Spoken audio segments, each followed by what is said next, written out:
నాకు సీట్ ఇస్తారని నేనైతే కాన్ఫిడెన్స్గా ఉన్నా. నిజంగా చెప్తున్నా. అంటే నా మనసులో మాట చెప్పడం నాకు అలవాటు, మీకు కూడా తెలుసు. చాలా కాన్ఫిడెన్స్గా ఉన్నా. మీరు చదివిన పేర్లలో లేకపోవడం చాలా బాధాకరంగా ఉంది, బాధగా ఉంది. కానీ నాన్న ఒక్క సెకండ్ అమ్మా. కానీ హనుమంతుడు ఎప్పుడూ రాముడి పక్కనే ఉంటాడండి. దాంట్లో అసలు రెండో క్వశ్చనే లేదు. ఒకటి గుర్తుపెట్టుకోండి చంద్రబాబు గారు, మీరు ఇవాళ టికెట్లు ఇచ్చిన వాళ్ళు రేపు ఉన్నా లేకపోయినా నేనైతే మీతోనే ఉంటా. ఒకటి. రెండోది ఏంటంటే, ఇవాళ భారతదేశంలో సంకీర్ణ ప్రభుత్వాలు వస్తున్నాయి. ఎవరు ఎప్పుడు ఏ పార్టీ మారుతారో తెలియని రోజులు. అందుకోసం నేను ముఖ్యంగా మీ పక్కన ఉండాలని కోరుకుంటున్నా సార్. ఈ మాటనండి. ఎందుకంటే రేపు ఎవరైనా మీ పక్క నుంచి పోయినా నేను గట్టిగా నిలబడడానికి మీ పక్కన ఉన్నాం అనుకుంటున్నా. కానీ మీరు ఆల్రెడీ నాకు పెద్ద పదవి ఇచ్చారు, హనుమంతుడని. మీరు రాముడు అయితే నాకు హనుమంతుడని. ఎంతకన్నా పెద్ద పదవి అక్కర్లా. ఈరోజు లేదా కిందటిసారి చంద్రబాబు నాయుడు గారికి పలానా విషయం చెప్పమని నా దగ్గరికి ఎంతోమంది నాయకులు వస్తారు. ఎందుకంటే నా మాట మీరు అంటారని. నేను ఇవన్నీ కోరుకోట్లా.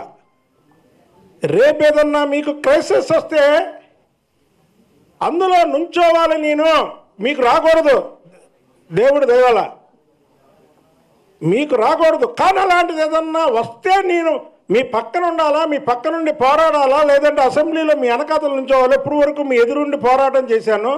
రేపు అసెంబ్లీలో మీ వెనకాతలుండి మిమ్మల్ని ఎవరైతే మాట్లాడినారో వాళ్ళని ఆ అసెంబ్లీలోనే ఏకాలి అని మీకు ప్రభుత్వం పోయిన 6 నెలలకే మీకు చెప్పా. మీకు గుర్తుందో లేదో. ఎంతో తప్ప ఎమ్మెల్యే అయిపోదాం, ఎమ్మెల్యే అయిపోయి పెద్ద ఏదో చేసేద్దాం, ఇవన్నీ కోరికలు అయితే లేవు. అయితే ఇంకో విషయం చెప్తున్నా. ఇప్పటి వరకు ఈ సోదరుడు చెప్పినట్టు 4 సంవత్సరాల 10 నెలలు 100 కిలోమీటర్ల స్పీడ్తో వైసీపీ నాయకుల మీద కానీ మిమ్మల్ని విమర్శించే వాళ్ళ మీద కానీ వెళ్ళా. ఈరోజు బట్టి 200 కిలోమీటర్ల స్పీడ్తో వెళ్తా. నేనేమే మీరు ఫస్ట్ లిస్టులోనో లేకపోతే సెకండ్ లిస్టులోనో మీరు టికెట్ ఇస్తారా ఎవరో కాదు పక్కన పెట్టండి. ఎందుకంటే మాటికి ర్యాలీ పెట్టి అప్లికేషన్ పెట్టడం, మొన్న రక్తంతో కాలు కడిగితే ఏదో రకరకాలుగా మాట్లాడినారు. నేను ఒకటి చెప్తున్నా, రక్తంతో కాలు కడిగిన విషయం కూడా చెప్తున్నా. భారతదేశ రాజకీయాల్లో అదొక చరిత్ర, రక్తంతో కాలు కడగడం. మీరు ఒకటి గుర్తుపెట్టుకోండి ఎవరైనా సరే. ఏంటంటే పల్లెన వాళ్ళు ఏదో నానా రకాలుగా మాట్లాడతారు. మా వాడు గూగుల్లో చూశాడు, ఏంటి అసలు ఎక్కడన్నా జరిగిందా అని. భారతదేశంలో ఏ నాయకుడికి రక్తంతో కడగలా, ఏ నాయకుడి కటౌట్ని రక్తంతో కాలు కడగలా. అది చేసింది నేను. అది చరిత్రలో నేనుంటా, అలాగే చరిత్రలో మీరుంటారు. అదేం తప్పు కాదు. మీకెవరన్నా అది తప్పనో లేకపోతే వేరే వాళ్ళు నాకు తప్పనో చెప్పచ్చు. ఈ భారతదేశ చరిత్రలో అది ఒక చరిత్రగా మిగిలిపోయిన రోజు. మీ చరిత్ర రాసిన దాంట్లో కూడా, మీ చరిత్ర అనే పుస్తకంలో కూడా ఫలానా బుద్ధ వెంకన్న అనే వ్యక్తి చంద్రబాబు నాయుడు గారి కటౌట్ని రక్తంతో కాళ్ళు కడిగాడు అని చెప్పుకోవాలా. అంటే నేనేం చేసినా సరే మిమ్మల్ని దృష్టిలో పెట్టుకొని మీరు మాకు దేవుడు అనే భావంతో పనిచేస్తా తప్ప, మీరు నాకు నాయకుడి కంటే దేవుడే. మీరు మీకే చెప్తా ఆ విషయం, ఎన్నిసార్లు చెప్పా. నాకు నిన్న మొన్న పలానా గుడికి వెళ్ళు, నువ్వు అనుకున్నది జరిగిద్దే అన్నారు. ఏ గుడికి వెళ్ళాయా? నాకు దేవుడు చంద్రబాబు నాయుడు. నాకు దేవుడు చంద్రబాబు నాయుడు. అంటే దేవుడు లేడు. చంద్రబాబు నాయుడు గారి గురించి అయితే ఇంకో దేవుడిని మొక్కుకుంటా, కానీ నాకు కావాలని నేను చంద్రబాబు నాయుడునే మొక్కుంటాను అన్న.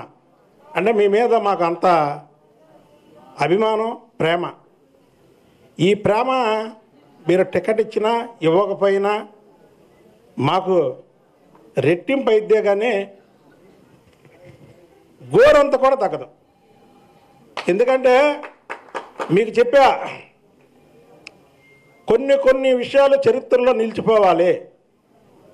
ఇవాళ 6 సార్లు 7 సార్లు 10 సార్లు ఎమ్మెల్యే అయిన వాళ్ళు, ఎంపీలు అయిన వాళ్ళు పార్టీ మారితే చరిత్రహీనులు అయిపోతున్నారు, లేదా పార్టీలో ఉండి తెరమరుగైపోతున్నారు. నేను కూడా ఏంటంటే ఇప్పుడు మీరు ఎప్పుడు కూడా మాకెప్పుడు చెప్పేది దేశం గురించి, రాష్ట్రం గురించి, రాష్ట్రం బాగుపడాలి, రాష్ట్రం గురించి మనం త్యాగం చేయాలి అనేది మీ ఆలోచన. ప్రతి ఎప్పుడు చంద్రబాబు గారిని ఎప్పుడు కలిసినా సరే ఆయన రాష్ట్రం పాడైపోతుందన్న ఆలోచన తప్ప చంద్రబాబు నాయుడు గారికి పదవకాంక్ష కాదు. ఉమ్మడి రాష్ట్రానికే 2 సార్లు ముఖ్యమంత్రి చేసిన వ్యక్తి ఈ 13 జిల్లాలకే ముఖ్యమంత్రి అనేది చంద్రబాబు గారికి నథింగ్.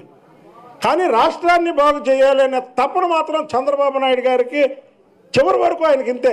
ఆయన కుటుంబం భువనేశ్వర్ గారు చెప్పారు,